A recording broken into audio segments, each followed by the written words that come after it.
basically I own and run a small business. It's a factory. It's in the city's in the printing industry, and we do the finishing of printed products. And but what I've learned through Maslow that I would use today would be just dealing with people and not manipulating them, but just working with them. And one thing I wanted to say though about the move from Maslow into the general population of the school building. To me, I think we might not have wanted to do it, but I think it might have been a bonus to me to be in the general population, to be... When I went to Maslow, I still had friends that were still in the high school. I didn't want to alienate them. I was able to have lunch with them because I was right in the same building with them. And I even had one friend, I had a free period when his art class was, and I was doing his, not every day, but in the beginning of one semester, I was there almost every day, and I remember one day the teacher started handing out an assignment, and she handed it to me, and I said, I'm not in this class, I'm just visiting. She didn't even know I was there that much, and the classes, I did also take some high school courses in the regular school that were needed, and I found that to be easier, and like, I thought it might have been good to be there. There's no reason you really have to be off on your own. Like Greg said, if he wanted to, he didn't have to go through the school. He can get there through his own way. And so I found a few pluses and bonuses. So there were resources then that you took advantage of because there was, you had access. The library is here, the cafeteria, and buses stop here. You didn't have to walk all the way over there. So there were pluses. There were minuses too. Like I can't remember some minuses that we turned into pluses. Since we were right here on campus, we had a lot of wanderers. They used to come over us. What's that place? You remember the people who would walk in because we had the soda machine? Yeah. Right. So they would walk into our place. What is this place? And then I think me and Grace and Bob and Greg, we would take them on a little tour. We would show them what this place really is and what it's all about. And that was the best education they could have got. And I think that might have been how we did a lot of recruiting for the next year. I remember that soda machine. I always used to play around with it. Do you ever remember when I put the surprise on there? I took out one of the things for like diet soda and I put surprise and I threw in all sorts of different types of soda just to see who would buy it, and it used to sell. People would just walk over and have to push that button. I used to have people hunting me down with the keys too saying, I don't like that. But I said, I'm going to try this. Me and Conrad started that. I said, I want to try this. He says, no. He says, oh, what the heck. And then every time the Coke man used to come, we used to have to empty out the CNC cola and stuff like that. I think that's another thing. I think we were the first group of students to own their own soda machine. I was just going to mention that too. Yes. So we would have people come because we would share the gym also with the next door. So they would come in, use our soda machine, and want to know what's going on here. In 82 and 83, it was frightening in one way because we were losing you, who had most history in MT. I remember we discussed that.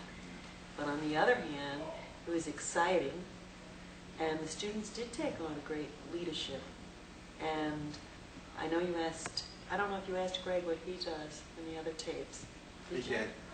It's on there. Okay, because both of them have such great leadership qualities, and it was very evident then. I remember the year that we were actually when Lil wrote the Emerald City line and all, and it was me, Grace, and I don't know who else came over to negotiate this room 606 in Mr. Pulio's office, and being a part of that meant a lot to me. That there were no other students from the entire school district that were present, with the exception of you and whoever else was I think present. there was only like me and one other person who was able to. I forget who invited me actually to be a part of it, but I jumped at it. I said, by all means. And that shows another first, because now students do sit on the SIT team. Which is? Site-based management in private schools. And I want to go through those, maybe with you, John, of all those first, because I was looking at the sign, it says Maslow-Toffler School of Futuristic Education. Now, we didn't have the vocabulary to identify what it was we were doing, but we had the authentic assessment, we had outcome-based performance, we had site-based management with our community meetings, and We had where on days off that our own children had off from a different district, our children would come, and now that's a national movement to have your daughter come to work with your mother. Today? It was today, that's what made me think of it. We had portfolios. That's another big movement right now in the state. What else did we Are have? journals encouraged today? I don't know. Journals are very, very Because we much do encouraged. journals. Yes, they are. So I think that we were way ahead. Cooperative But we learning. Did I thought the didn't best cooperative tests? learning? No. No, they didn't. The Brentwood Educational System for testing. Learning styles also, with all of The learning styles Well, came in. besides the hemispheric learning, whether somebody manipulatives, what do you call them? I can't think of the word. Well, the words to empower the students, Yes. the empowerment of the individuals came in much later. I always felt a lot of weight, though, in the hemispheric learning and all, because it was something that we were able to prove. You know, it was something that we were able to reinforce, that that somebody can use the creative side of their brain to actually learn something and absorb something that was, you know, usually done with a more analytical point. You know, I think that was a big thing. But again, to reinforce what you're saying, sometimes people who depend upon one hemisphere or the other to do their problem solving limit the potential that they have to solve problems. This was the big thing. It was a different kind of thinking. Look at all the evaluations that I remember seeing, the evaluations from the beginning of 1 year that is classified as left hemispheric predominance or right hemispheric predominance, and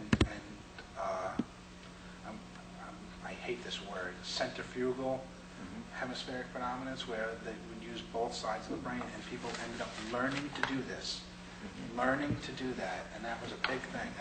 This was something that they learned how to utilize their minds, utilize their brain. When Greg was talking before about the group process, now that was a word that we knew.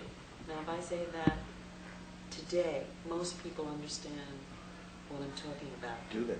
Well, they understand that what we're concerned about is the process as well as the outcome, but how it's working. In those days, we say that they didn't understand at all. So definitely the creation of MT was certainly about 20 years, possibly 30, when it finally really gets into education in the world. Like I said, I told you, I remember us joking around during graduation. Yeah, there's a lot of joking. We went up, you and me went up to the podium. Thank the Academy. And thank the Academy. And when we thanked the Academy, we wanted to thank all the little people. And we read it off from a roll of paper towels. We just let the paper towel roll go down, and we just kept going through. I remember that. I wish we had that on video. That would have been good. Was Thank the Academy. did you have were board members present for the graduation your year? Do you recall? Or Yes. Administrators or board? Yeah, we always did. Yes. I remember coming back and speaking at the '84 graduation. I touched on that a few weeks back because I remember that with the things, the different things that were happening that year and all, and the way that they were coming to an end of the school. I remember that the students of that year went